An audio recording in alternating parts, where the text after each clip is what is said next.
Konidela Pawan Kalyan Andhra Pradesh deputy CM. ఆయన కొన్ని అంశాల్లోని చాలా సీరియస్గా ఉంటారు.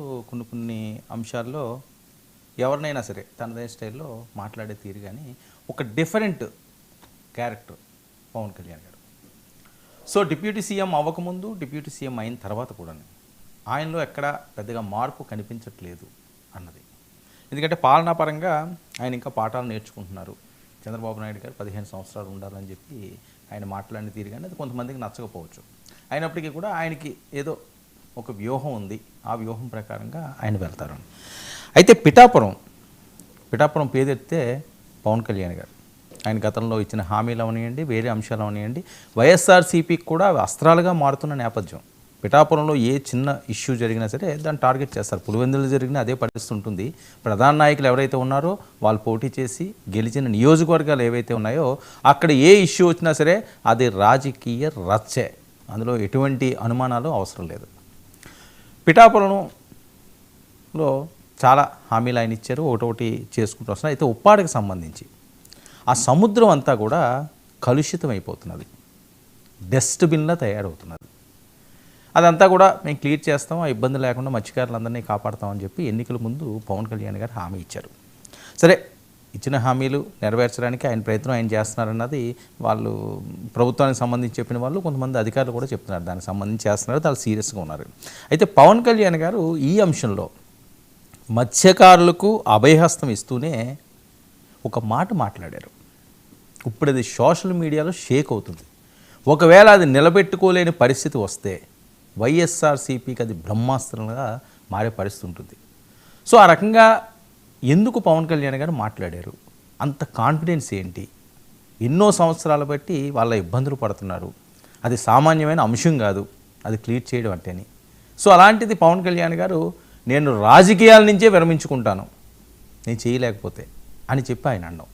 సో చాలామంది నాయకులు మేము గెలవకపోతే ఇంక రాజకీయాల నుంచి వెళ్ళిపోతాం, నేను గెలవకపోతే ఇళ్ళ కాళ్ళు పట్టుకుంటాను, నేను గెలవకపోతే ముక్కు నేలకి రాస్తాను, ఇలాంటి డైలాగులన్నీ కూడా వస్తుంటాయి. సరే, అవి కాలగర్భంలో కలిసిపోతుంటాయి. మళ్ళీ ఎన్నికలు వచ్చేసరికల్లా మళ్ళీ కొత్త హామీలు వస్తుంటాయి, కొత్త మాటలు వస్తుంటాయి. కానీ పవన్ కళ్యాణ్ అన్న ఈ మాటనైతే వదలరు, అది కానీ అవ్వకపోతే. అసలు పవన్ కళ్యాణ్ గారు ఏమన్నారు ఒకసారి వినండి. క్యాన్సరస్ అవుతుందని. సో నేను పెట్టుకుంది ఏంటంటే మనకి చాలా ఈ అభివృద్ధితో పాటు మనకు కావాల్సింది ఖచ్చితంగా పర్యావరణ పరిరక్షణ కావాల్సిందే మనకి. దాంట్లో నేను ఎక్కడ కాంప్రమైజ్ అవ్వట్లేదు, దాన్ని ఎక్కడ కూడా నేను మిమ్మల్ని వంచాలని కూడా నేను ప్రయత్నం చేయట్లా. నాకు మీకు కుదరినప్పుడు నేను రాజకీయాలు వదిలేసి వెళ్ళిపోతాను తప్ప నేను మీరు న్యాయం చేయలేనప్పుడు నేను కూర్చోబెట్టి నాకు నిజంగా మీ గుండెల్లో పెట్టుకున్న అభిమానం కంటే కూడా నేను పదవులుగా నేను చూడు. కాకపోతే ఈ పదవి ఉన్నది చాలా మందితో కూర్చొని సామరస్యపూర్వకంగా ఎలా పరిష్కారం చేయాలి అన్నదే నా తపన.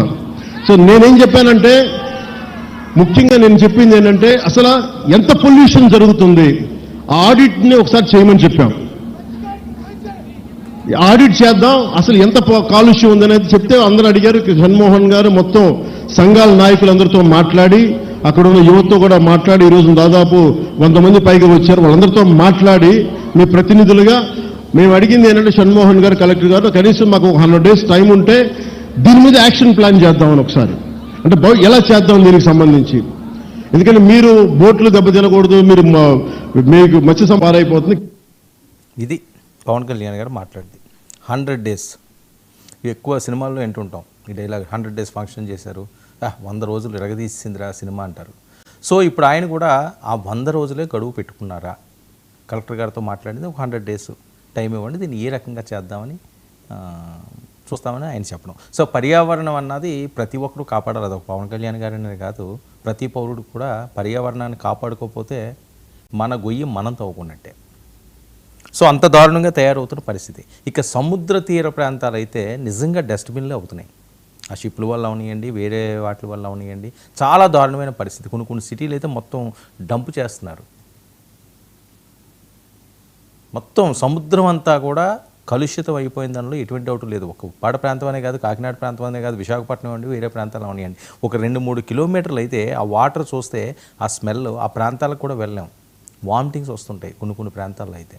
అంత దారుణమైన పరిస్థితి. సో వాళ్ళ జీవన విధానం అదే మత్స్యకారులది. సో మత్స్యకార గ్రామాలు పిఠాపురం ప్రాంతంలో చాలా ఎక్కువ ఉన్నాయి. సో గతంలో ఈయన ఇచ్చిన హామీ, మరి ఆయన నిలబెట్టుకుంటారా ఆ హామీని? అది సాధ్యమా? సముద్రంలో కలుషితాలు, లేకపోతే సముద్రంలో పర్యావరణాన్ని పెంచడం, సముద్రంలో ఉన్న కలుషితాన్ని అంతా కూడా క్లియర్ చేయడం అన్నది సామాన్యమైన విషయం కాదు, ఏదో ఒక పార్ట్ కాదు అది. సో మరి అది ఎలా సాధ్యం అవుతుంది? దానికి ఎన్ని వేల కోట్లు ఉండాలి? దాని ప్రణాళికలు ఎలా చేస్తారు? నేను ఇచ్చిన హామీని నెరవేర్చుకోకపోతే రాజకీయాల నుంచే తప్పుకుంటాను అన్న పవన్ కళ్యాణ్ గారి మాట రానున్న రోజుల్లో ఏ రకంగా ఉండబోతుంది?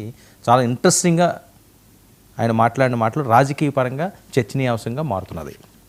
ఇక మరో విషయానికి వస్తే, జగన్మోహన్ రెడ్డి గారు యాత్రలని ఎవరు అడ్డుకుంటున్నారు? పర్మిషన్లు తీసుకుంటున్నారా, లేకపోతే ఆయన మాజీ సీఎం అని చెప్పి పెద్ద ఎత్తున